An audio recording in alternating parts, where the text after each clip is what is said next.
Bienvenue sur Télésud. L'invité de l'entretien du jour est Ibrahima Sako, président du parti CPUG, Changement, Progrès, Unité pour la Guinée. La Guinée qui, le 18 octobre prochain, élira son président de la République. À quelques heures de ce scrutin à haut risque, nous tentons ce soir de répondre à cette question. Le pays pourra-t-il une fois encore échapper à une énième crise post-électorale? Ibrahima Sako, bonsoir. Bonsoir, monsieur Parisot. Merci d'avoir accepté notre invitation. Je me disais que le scrutin se tiendra le 18 octobre prochain et la réflexion que je me faisais, c'était qu'il a finalement échoué à ne pas faire reporter cette élection.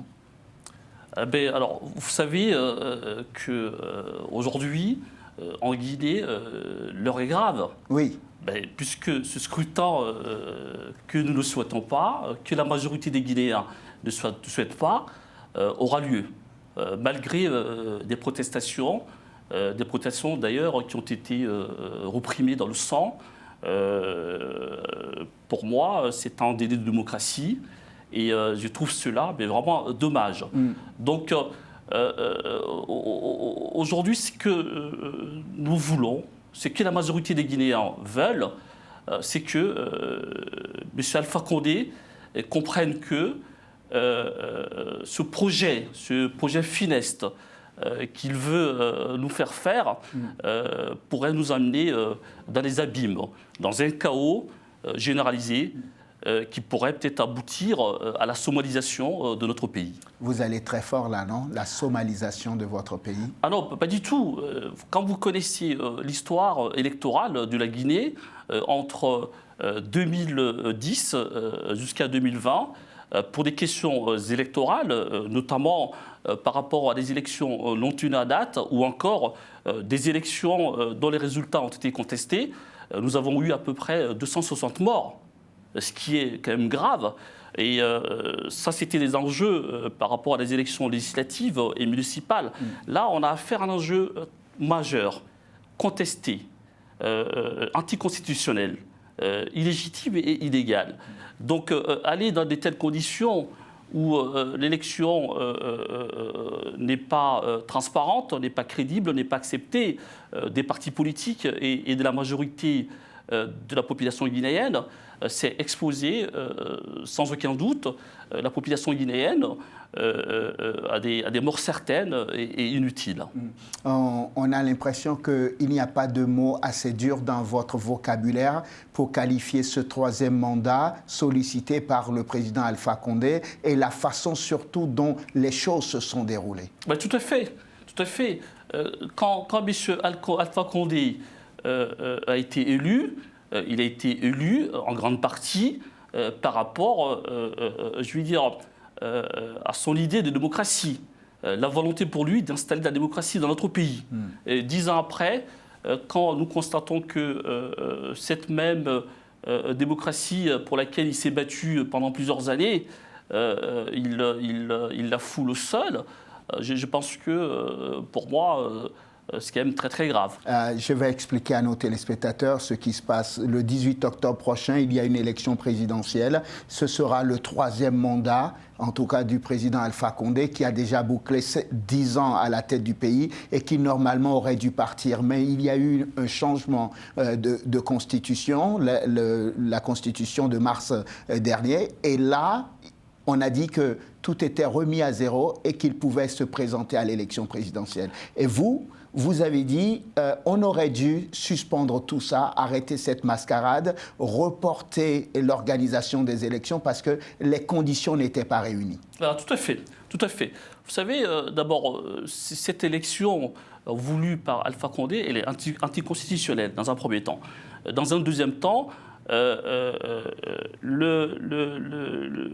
fait que Alpha Condé veuille se présenter à l'élection présidentielle, qui a été validé par la Cour constitutionnelle, bien entendu, inféodé au pouvoir, est aussi illégal et illégitime. Donc pour moi, ce qui était important, c'était le respect de l'état de droit. Ce respect de l'état de droit, c'est par rapport à la Constitution, donc la loi fondamentale, qui a été, il y a 10 ans plus tôt, approuvée, acceptée par les partis politiques, par les syndicats, par la société civile, par les militaires.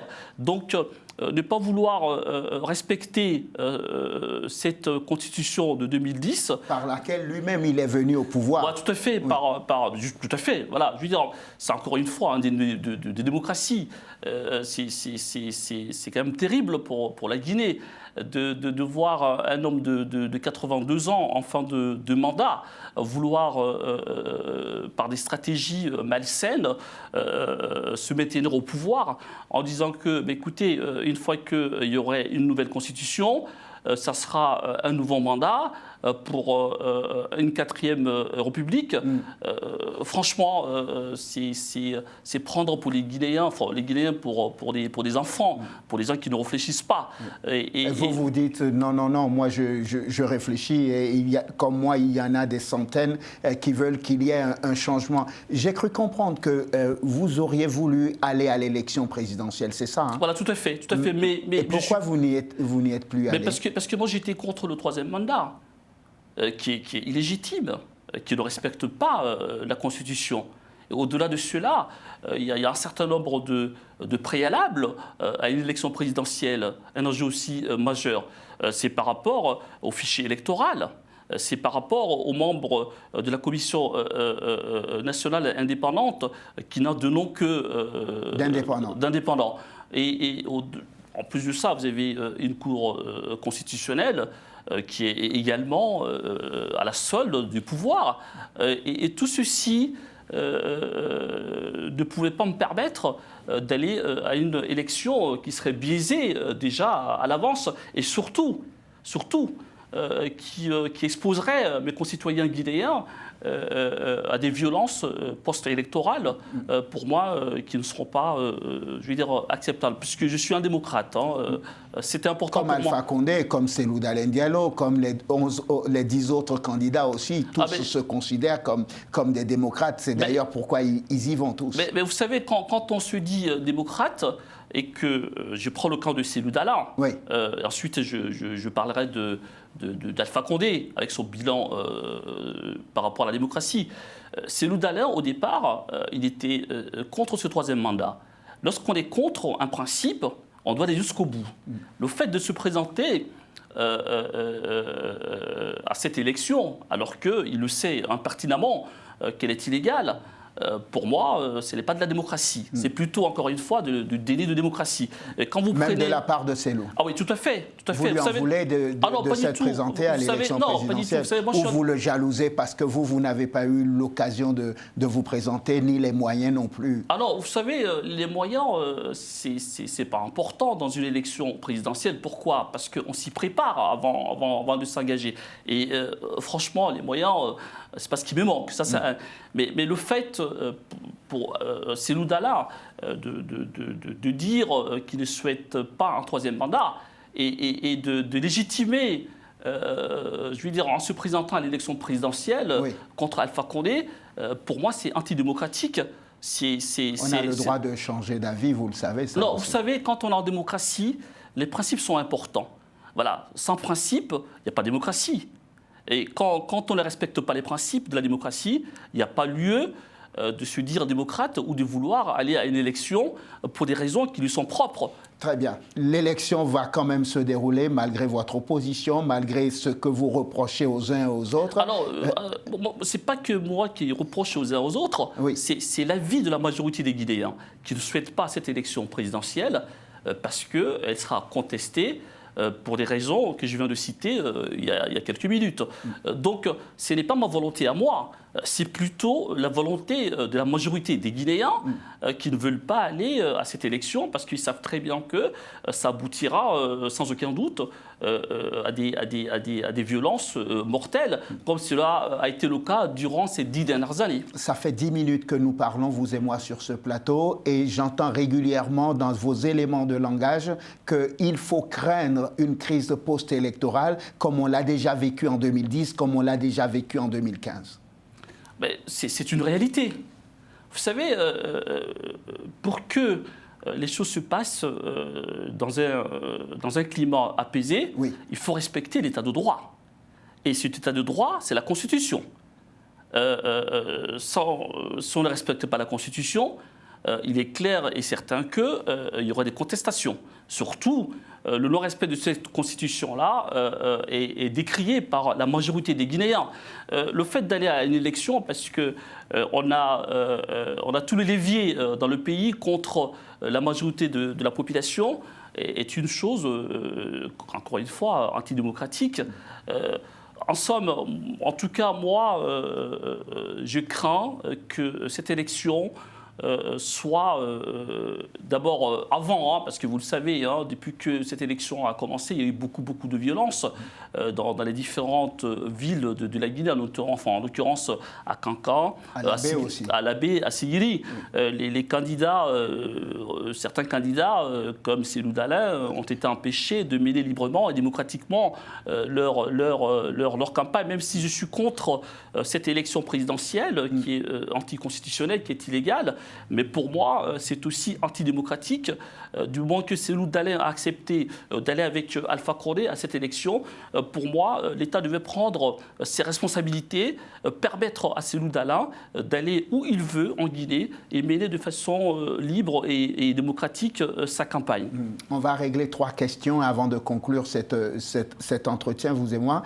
La première, c'est la question que nous tous nous posons là maintenant. Est-ce qu'on risque d'avoir au moins un second tour entre les deux hommes que nous citons depuis une dizaine de minutes maintenant, Cellou Dalein Diallo et Alpha Condé? Vous savez, alors sincèrement, aller à une élection bipée d'avance, oui. Et penser que on pourrait y avoir un second tour entre Cellou Dalein et Alpha Condé, oui. En sachant très bien aussi que tous les leviers, que ce soit financier, que ce soit par rapport à la Commission électorale nationale indépendante, que ce soit à la Cour suprême, que ce soit au fichier électoral, sont à la solde d'Alpha Condé, qui veut vraiment en découdre avec Cellou Dalein, d'où leur terme d'ailleurs, un coup fatal.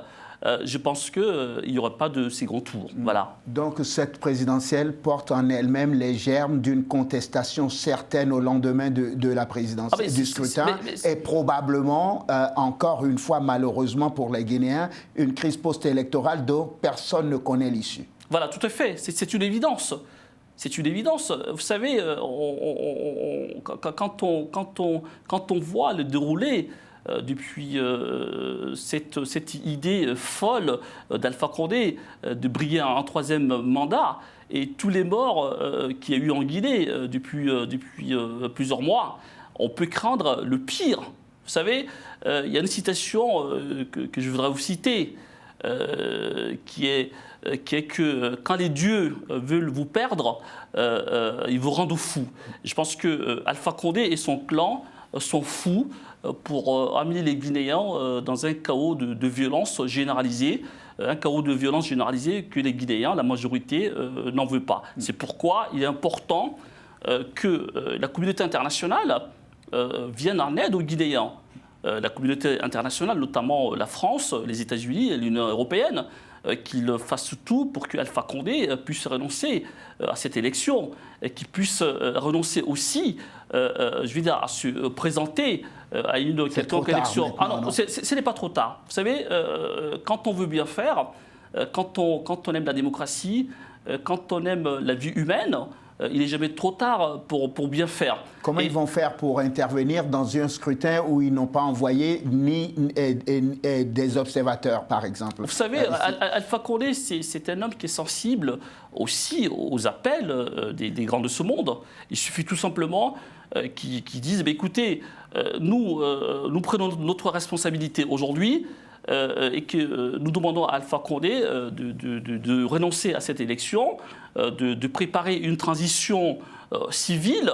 Je pense qu'il comprendra, il le fera. Parce que sinon, s'ils ne prennent pas leurs responsabilités en ce temps paisible, ils l'apprendront lorsqu'il y aura des morts et des morts en Guinée. Si je vous entends entre les lignes ce soir, vous êtes en train de me dire qu'il n'est pas encore trop tard pour arrêter cette, entre guillemets, je vous cite, cette mascarade, et qu'on pourrait mettre en place une transition dans le pays, installer un gouvernement de transition, organiser les élections dans les meilleurs délais et avec les conditions idoines. Tout à fait, tout à fait. C'est possible, hein, parce que, vous savez, la vie humaine est très très chère. Oui. Elle vaut plus que cette élection. Voilà, c'est pourquoi moi je ne me suis pas présenté, puisque je savais très bien, en me présentant, que j'allais exposer mes concitoyens guinéens à des morts certaines. Voilà, moi, je veux dire, je n'ai pas créé mon parti politique, le Changement Progrès Unité pour la Guinée, pour que les Guinéens aillent à la morgue. J'ai créé ce parti pour que mes concitoyens guinéens comprennent et enfin goûtent à la démocratie et surtout à l'amélioration de leurs conditions de vie. Donc, toute élection organisée en Guinée qui ne sera pas crédible, qui ne sera pas transparente, qui ne sera pas acceptée de tous, moi je ne participerai jamais parce que je tiens à la vie de mes concitoyens guinéens. C'est pourquoi c'est important pour moi de vous le rappeler aujourd'hui qu'il n'est pas trop tard pour sauver mon pays, pour sauver la Guinée, pour sauver la vie des Guinéens. Ibrahima Sako, merci. Je vous remercie, Monsieur Parizeau. Président du parti CPUG, Changement Progrès Unité pour la Guinée, merci infiniment d'être venu évoquer le scrutin présidentiel du 18 octobre prochain dans votre pays avec nous et les craintes réelles que vous avez de voir l'issue, en tout cas cette élection, peut-être basculer dans une crise post-électorale que personne ne souhaite à votre pays, la Guinée. Merci infiniment. C'est moi qui vous remercie. Merci à vous de nous avoir suivis. Excellente suite de programmes, évidemment, sur Télésud. Je vous donnerai rendez-vous dans un nouveau numéro de l'entretien du jour. D'ici là, portez-vous bien.